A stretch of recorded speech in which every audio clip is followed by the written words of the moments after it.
আসসালামু আলাইকুম গাইস, আজকে আপনাদেরকে শেখাবো আমি লাকিজের কিভাবে কাজ করে। এই যে পার্টটা তৈরি হলো, এই যে মেশিন দিয়ে এই যে এটা হলো ফ্রন্ট পার্ট অ্যাসেম্বলি করা। কিভাবে করবেন আপনারা, কি পেশা বৃদ্ধি করবেন এবং কি ধরনের মেশিন দিয়ে আপনাদের এই কাজগুলা করবেন। এই দেখেন প্রেসার ফুডটা মাঝখান দিয়ে কাটা আছে।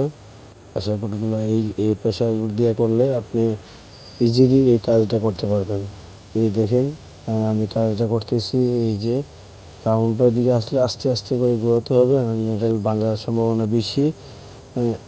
বেশিক্ষণ সময় লাগে না, অল্প প্রায় 15 সেকেন্ড 20 সেকেন্ড সময়ের ভিতরেই আপনি এই ভিডিওর এই পার্টটা কমপ্লিট করতে পারেন। এই যে দেখেন আমি পার্টটা কমপ্লিট করে এই দেখেন এই গাছটা অ্যাসেম্বলি করা হয়ে গেছে। এখন আমি আপনাদেরকে ঘুরে ঘুরে দেখাচ্ছি। এই যে দেখেন, এই যে খুব সুন্দর হয়েছে অ্যাসেম্বলি করাটা। তো আমার এই ইউটিউব চ্যানেলটাকে সাবস্ক্রাইব করে রাখবেন, আরও নতুন নতুন এবং এরকম ভিডিও যেন আমি দিতে পারি আপনাদেরকে শিক্ষণীয় ভিডিও। যেমন আমি লাকেজ সম্পর্কে আপনাদেরকে ধারণা দিতে পারি, কীভাবে লাকেজ তৈরি করবেন বা কী প্রেসার কুড আপনারা ইউজ করবেন, কী মেশিন ইউজ করবেন, ওই ধারণাগুলো যেন আপনাদেরকে দিতে পারি।